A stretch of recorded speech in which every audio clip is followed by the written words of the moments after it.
आत्मानंदी सहज अवस्था में स्थिर रहने वाले सभी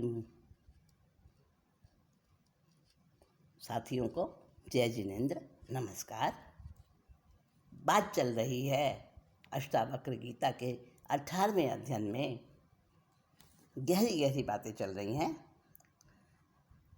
हम सुनते जा रहे हैं और अपने आप को आनंदित करते जा रहे हैं कि प्रवृत्ति और निवृत्ति, इनकी परिभाषा, हाँ जो परिभाषा है वो तो है, परंतु जो आत्मा में स्वस्थित हो जाता है उसके लिए इनकी परिभाषा भी बदल जाती है। क्या कह रहे हैं?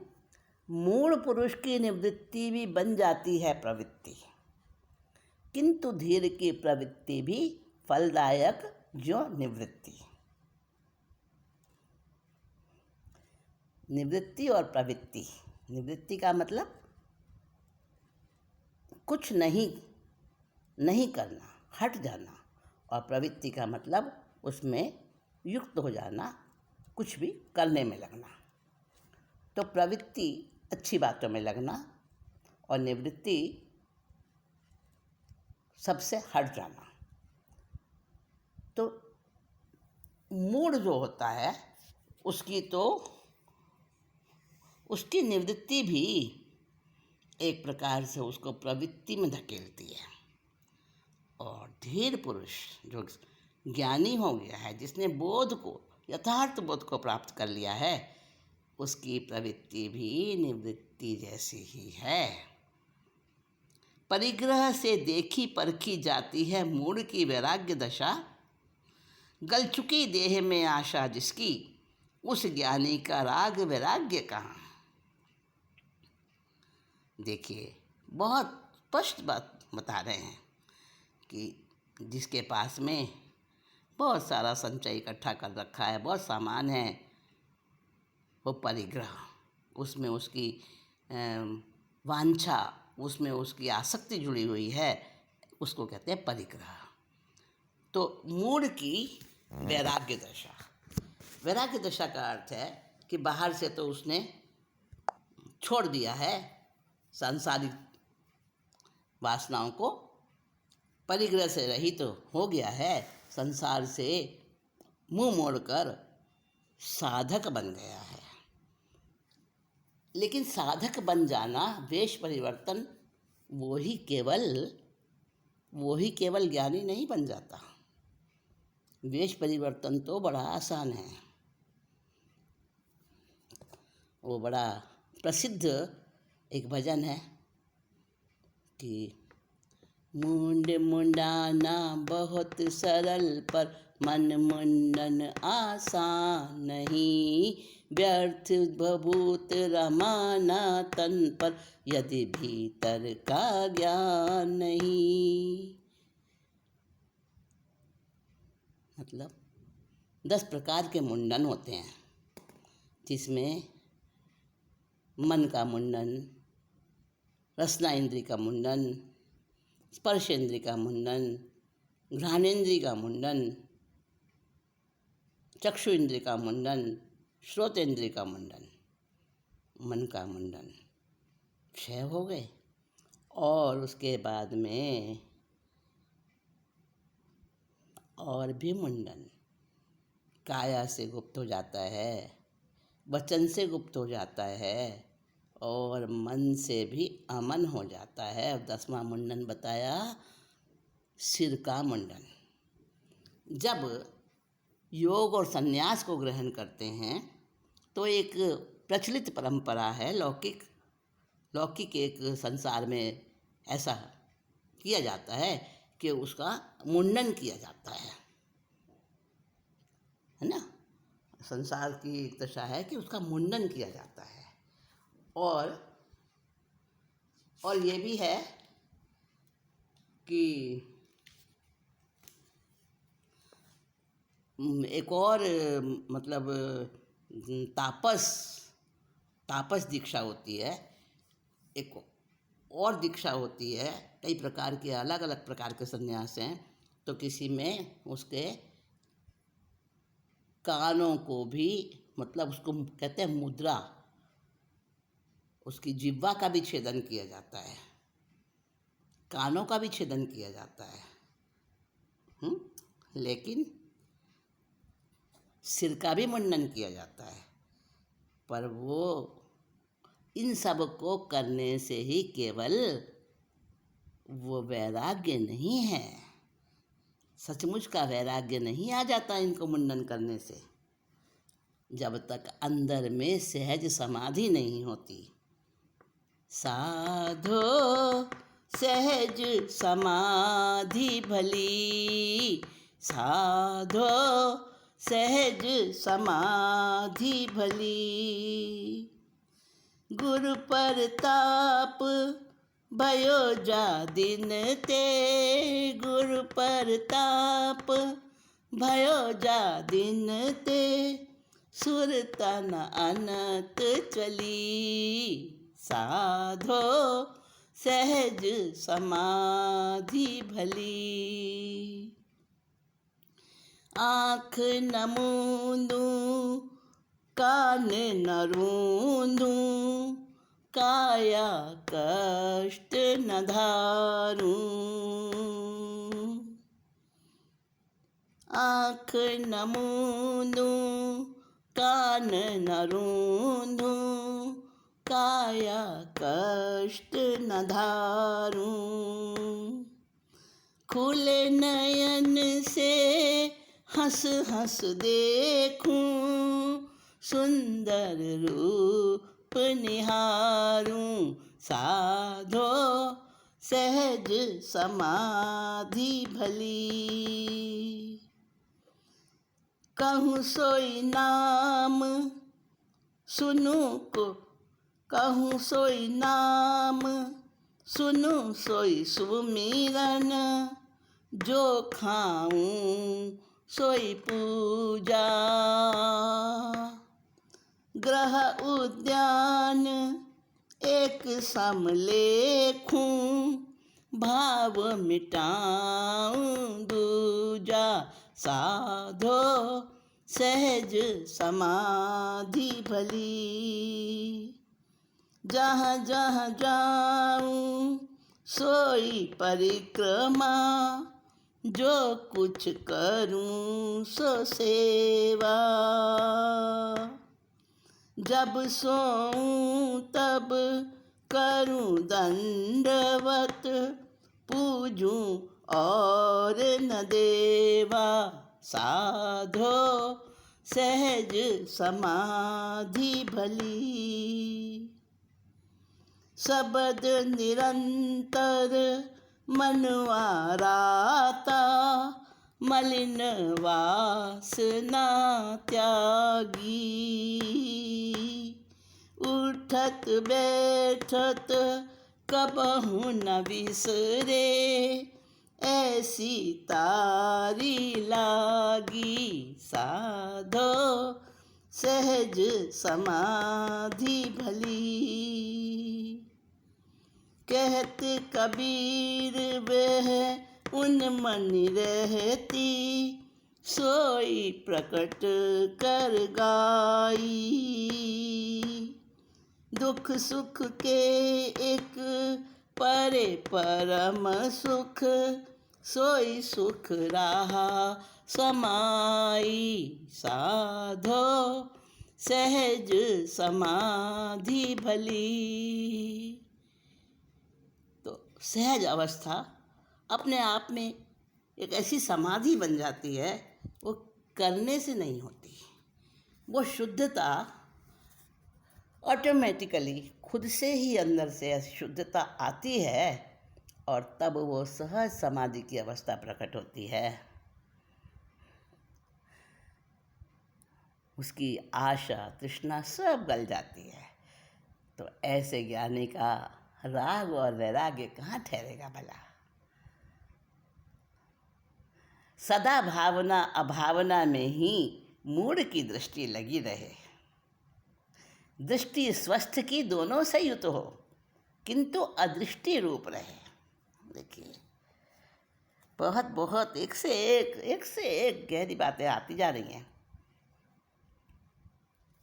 निष्काम करे सब कर्म शुरू, जो मुनि बना बालक के सम। उस शुद्ध स्वरूपी को लिप्त करे ना कोई किए हुए भी कर्म। जो निष्काम हो जाता है, कामना रहित हो जाता है, वो जो भी कुछ करे वो उसका, जैसे बच्चे का होता है ना, सब माफ। बच्चा अगर लात भी मार दे और तो भी उसकी क्रिया प्यारी लगती है, तो भी उस पर गुस्सा नहीं आता। एक बार बादशाह अकबर ने एक प्रश्न रखा विद्वानों की सभा में और कहा कि अगर कोई तुम्हारे सम्राट को मूछे खींचने लगे, तुम्हारे सम्राट की, तो उसको क्या सजा दोगे? और जो बैठे थे दूसरे दूसरे विद्वान, वो तो एकदम उत्तेजित हो गए और कहने लगे, अरे उसकी तो बोटी बोटी काट देंगे, हमारे सम्राट को हाथ कैसे लगाया? मूछे में हमारे सम्राट की मूछे पकड़ के मरोड़ दी। जब बीरबल का नंबर आया, बीरबल मुस्कुरा कर कहते हैं, हजूर ऐसा करने वाला तो छोटा शहजादा ही होगा, उसको तो हम बड़े प्यार से पुचकार कर गोद में बैठाएंगे, उसको तो मिठाई खिलाएंगे। तो बच्चे के समान जिसकी चेष्टा है ना, बच्चे को क्या दंड देते हो क्या? छोटे बच्चे को वो कुछ भी कर देता है, तो सब माफ। तो जो शुद्ध निष्काम होता है ना, उसके सारे कर्म सहज बालक की क्रिया के समान होते हैं। और शुद्ध स्वरूपी ऐसा जो बन जाता है, जो कुछ वो उसके मतलब कोई भी कार्य, वो कार्य तक, क्रिया तक ही रहते, कर्म नहीं बनते। और जब तक हमारे अंदर कर्ता भाव रहता है, वो कर्ता भाव ही हमारे जो भी कुछ हमने किया, भले ही हमने एक अंगुली भी हिलाई, उससे भी कर्म बंधन हो जाता है। और सहज रूप से जो क्रिया होती है, जब अंदर से शुद्धता आती है, निष्कामता आती है, तो उसकी जितनी भी क्रियाएं होती हैं, बड़े से बड़ा कुछ भी कर ले, वो करता नहीं है, उससे होती है। जब वो कर्ता भाव नहीं रहता, निष्कामता रहती है, तो उसकी कोई क्रिया कर्म नहीं बनती है। आत्मज्ञानी है धन्य वही, जो बना साक्षी तन मन के पार। छूता सूंघता सुनता देखता खाता हुआ भी जो रहे एक रसधार। जिसके अंदर में बस अपना चिदानंद का रस, वही अमृत, उसका ही स्वाद ले रहा है हर समय। चाहे वो सुन रहा है, देख रहा है, खा रहा है, चल रहा है, बोल रहा है, कुछ भी कर रहा है, यानी सो भी रहा है तो भी उसकी सारी क्रियाएं कैसी हैं? जिसकी क्रियाएं, जो अपनी क्रियाओं का साक्षी बन गया है, मन के पार चला गया है, वो बस कर्म से रहित है और चैतन्य के अमृत धार में ही जो सराबोर रहता है, वही आत्मज्ञानी धन्य है। मेघ रहित आकाश तुल्य ज्ञानी, जो साधन साध्य कहाँ। मेघ रहित आकाश तुल्य, जैसा कोई आकाश किस समय होता है ना, जहाँ बादल नहीं होते, निर्मल स्वच्छ, ऐसा बादलों से रहित आकाश, ये उपमा दी है। उसके समान जो ज्ञानी की दशा हो जाती है, उसको ना कोई साध्य रहता है, ना कोई साधन रहता है।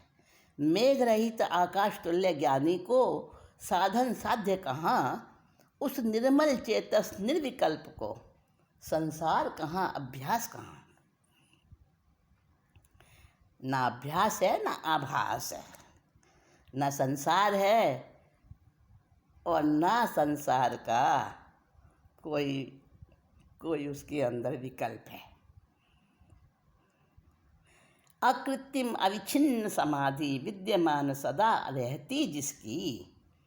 अकृत्रिम यानी स्वाभाविक, कुदरती।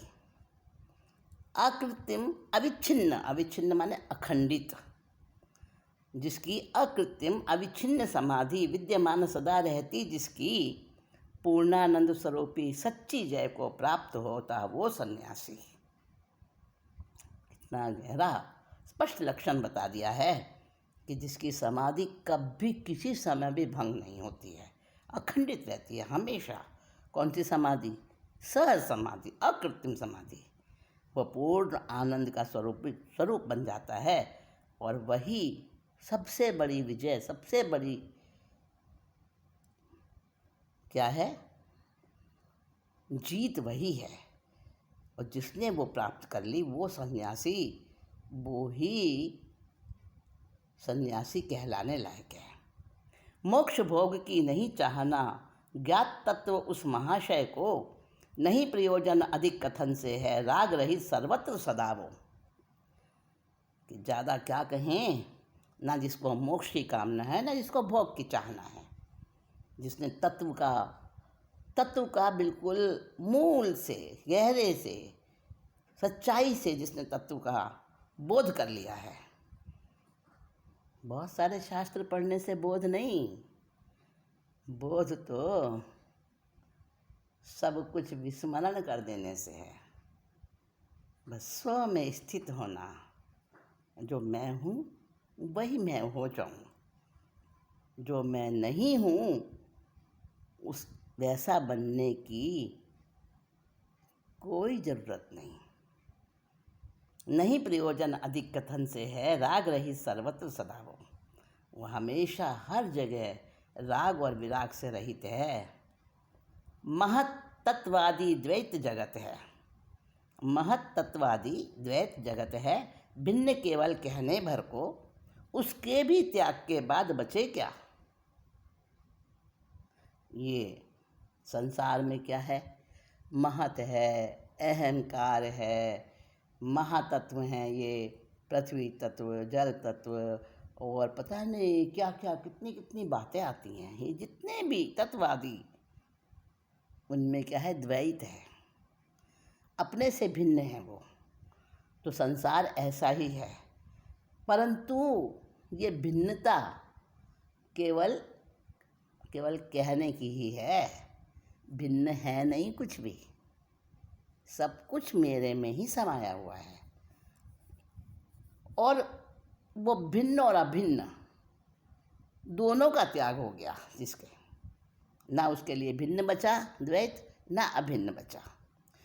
तो उसके भी त्याग के बाद बचे क्या? कार्य कहो शुद्ध बोधक को। जिसने शुद्ध का बोध कर लिया है, परम तत्व का जिसे बोध हो गया है, उसके लिए कुछ बचा नहीं। सब कुछ अपने में ही जो देख रहा है, उसके लिए संसार क्या बचेगा भला? ब्रह्म रूप, सब कुछ ब्रह्म रूप हो गया है उसके लिए। ब्रह्म रूपी सब विश्व प्रपंच कुछ नहीं है, जाने निश्चय से। उसने जान लिया, निश्चय पूर्वक जान लिया कि विश्व का जितना भी प्रपंच, जो भी जाल ये सब कुछ फैला हुआ दिख रहा है, वो सारा केवल भ्रम ही है और कुछ नहीं है। ब्रह्मरूपी सब विश्व प्रपंच कुछ नहीं है, ऐसा जाने निश्चय से। अलक्ष्य आत्मस्फुरता वाला शांत होता है वह नर स्वभाव से। तो कैसी उसकी शांत दशा है? जो जिस शांत दशा में केवल आत्मा की स्फुरना होती है बस, और वो भी अलक्ष्य,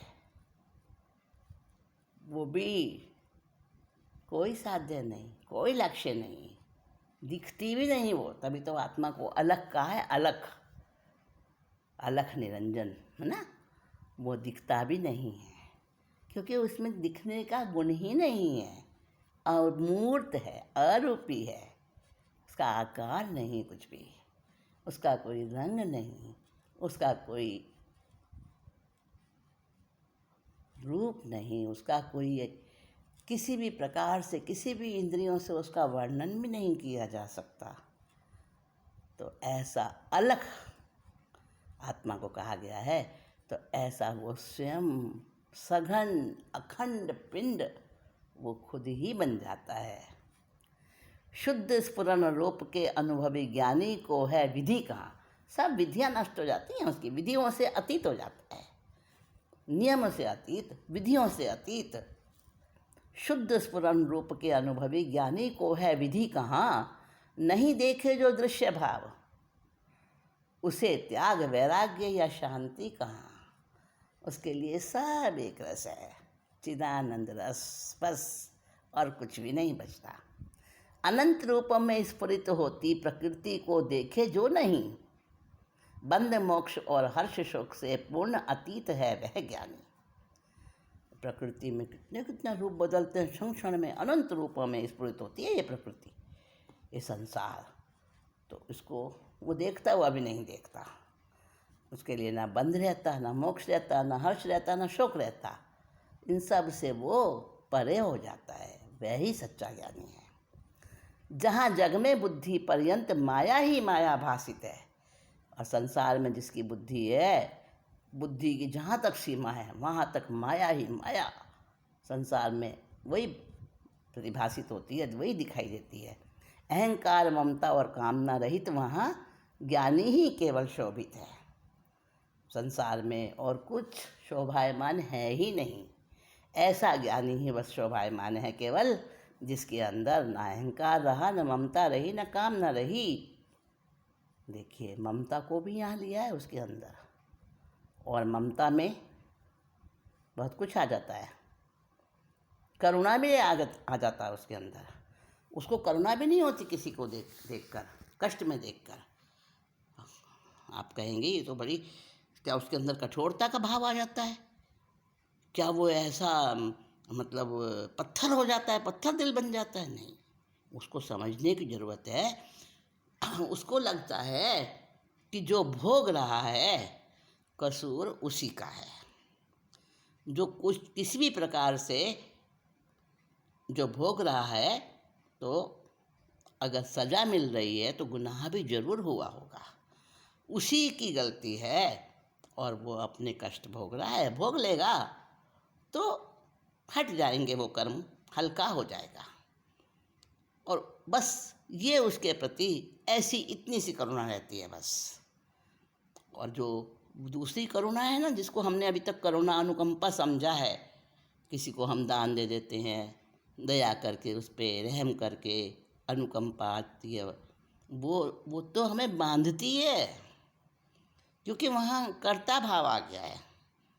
मैंने दिया, मैंने दान किया, मैंने त्याग किया, मैंने इसकी मदद करी। तो वास्तव में तो इन सब से रहित हो जाता है ज्ञानी।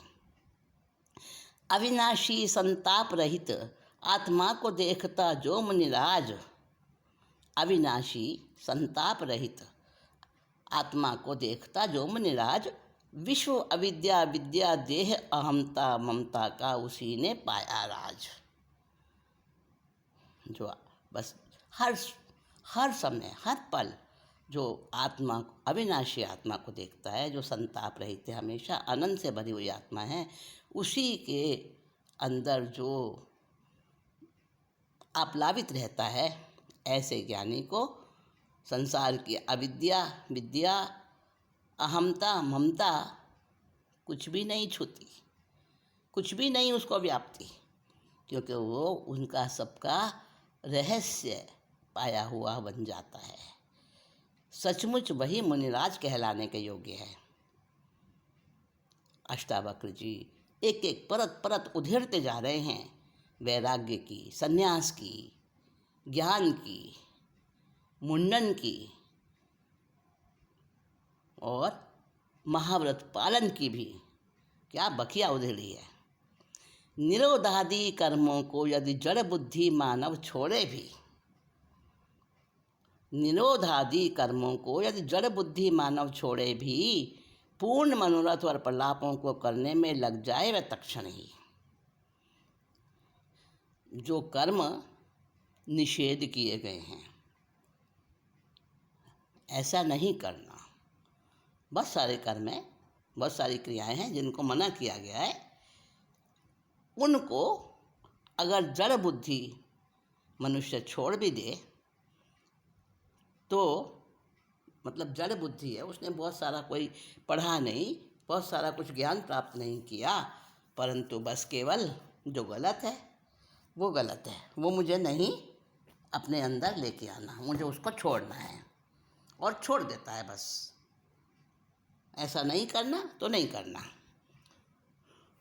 तो जो जड़ बुद्धि है, बहुत बुद्धिमान नहीं है, बहुत उसकी तीक्ष्ण प्रज्ञा नहीं है, अगर वो सब छोड़ देता है और फिर अहंकार रहित हो जाता है, तो उसके अंदर भी एक ऐसी शक्ति आती है, ऐसा परिवर्तन आ जाता है कि वो तत्क्षण लग जाता है आत्मा की ओर, उसका मार्ग खुल जाता है। अभी वो जब तक नहीं करने योग्य कार्यों को करता है तब तक उसका मुंह किधर होता है? पतन की ओर होता है। और जब वो सहज रूप से गलत कामों को छोड़ देता है, गलत जानकर छोड़ देता है उन्हें, और अहंकार से शून्य हो जाता है, तो उस समय उसका किसके सन्मुख हो जाता है? मोक्ष मार्ग के सन्मुख हो जाता है। परंतु अगर उसके अंदर अहंकार है तो फिर तो वो प्रलाप करेगा, मेरा तो सब कार्य सिद्ध हो गया, ऐसा अपने को बखान करेगा अपने आप का। तो वहाँ समझ लो कि अभी ज्ञान नहीं है। वहाँ उस तत्व ज्ञान को सुनकर भी नहीं तजे मूढ़ता मंद बुद्धि, बने बहार में निर्विकल्प पर मन में लालसा विषयों की। अगर तत्व ज्ञान को सुनकर भी गलत को नहीं छोड़ता है और अच्छी दिशा में, अच्छे कार्यों में नहीं लगता है,